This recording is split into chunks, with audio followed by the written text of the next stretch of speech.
All right, guys, it's 7 days our wedding anniversary, and so we're still answering the questions you sent to us. This question says, have you had to deal with any issue concerning the opposite sex in your marriage? Opposite sex, talk first. Short answer, yes. Long Explain answer. the yes, so long answer, short answer, yes, long answer. Explain. No, long answer, no. Short answer, yes. So before they say, I talk am, this forever. Okay, you go.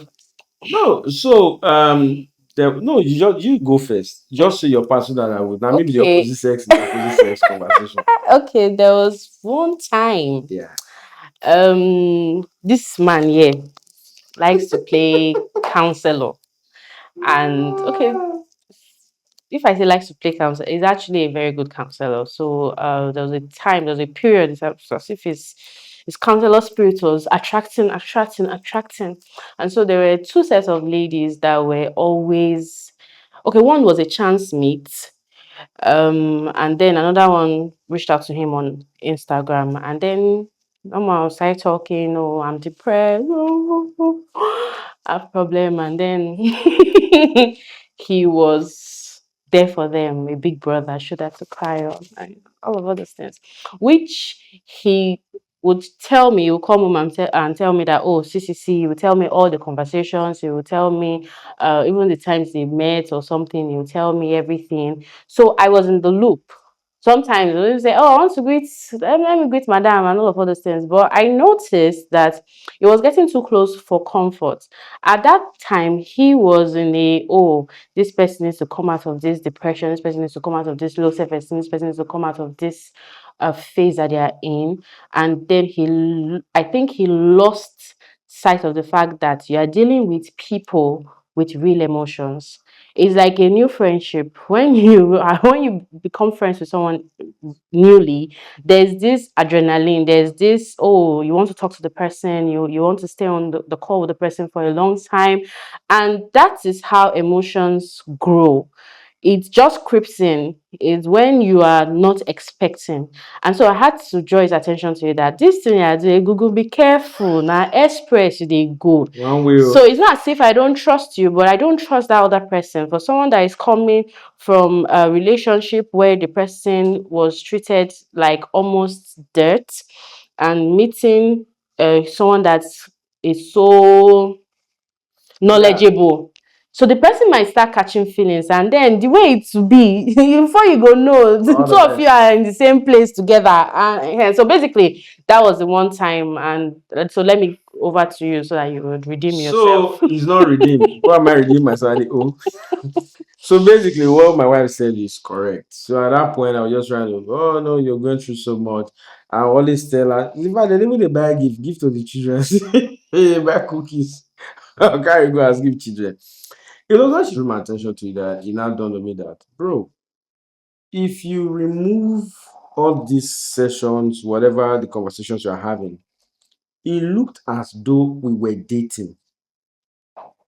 That was when I had to now tell her, forever, you have to take a step back. And then I realized later on that most times when you are trying to help people come out of certain circumstances, instead of them to just take the advice and come out from it, they will now start wondering if this guy knows so much like you, why don't I just fall in love with this guy?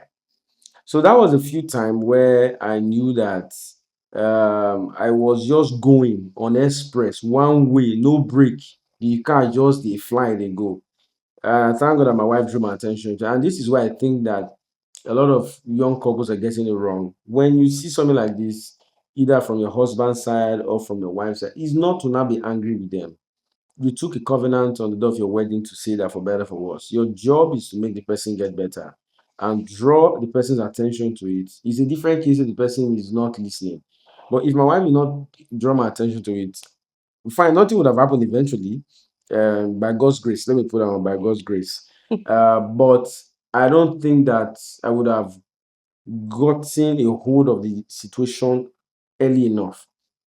So for young couples or people who are married, when you see things like this, it's not to now start be frowning. You are following around, man. No, is you know, like we said, my wife know my intent. She knows my heart that I'm not doing this out of the fact that I want to go outside. It's just to help the person. But in the process of trying to help the person, I will not have destroyed my own home. So that was the only time I think that. Now, woman to woman.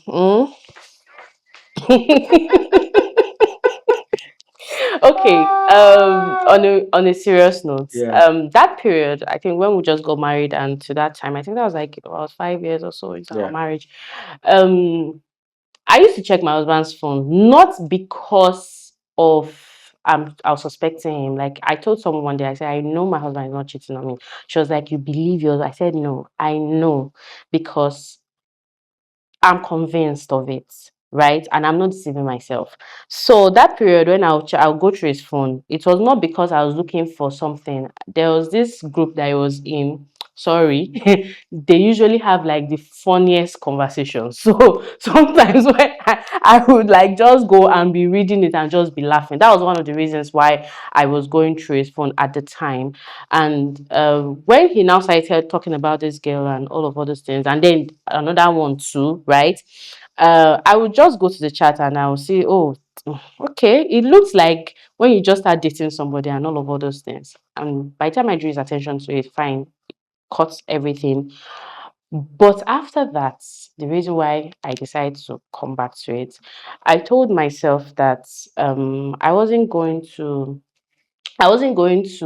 check his phone anymore.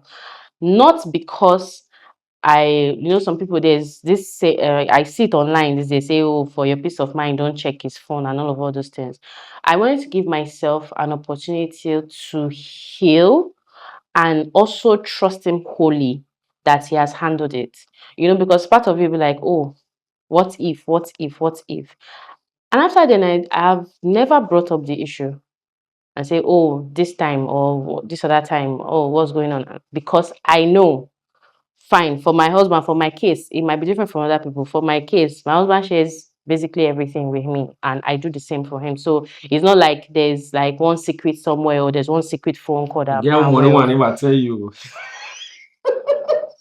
Continue. Anyway, point is, after then, I think what helped me was that I did not go back to it. We did not go back to it after he did the necessary. He took the necessary Which steps. was to take a step, not a step, steps Steps back. back. Steps. I left the express and came into service lane. So that's basically the only time that we've had So issue. basically, what I was trying to say, when you notice something like this, in your marriage, help your partner. Just help your Yes. partner. Thank you.